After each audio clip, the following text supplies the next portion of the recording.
तो बड़ा पाला लगल बा।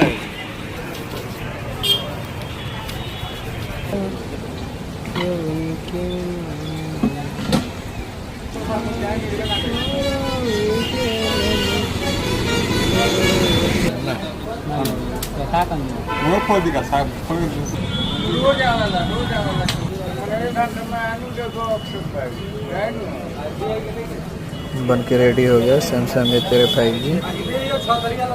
देख सकते हैं कोई भी फ़ोन सैमसंग का रिपेयर करने फोल्डर लगाने से पहले उसको इतने ज़रूर कीजिएगा कि चार्जिंग और HP का ज़रूर चेक कीजिएगा, क्योंकि इसका डिस्प्ले से ही चार्जिंग वोटिंग का सब सपोर्टेड रहता है और माइक का भी। दोस्तों मेरा YouTube चैनल है, इसको लाइक कीजिए, सब्सक्राइब कीजिए।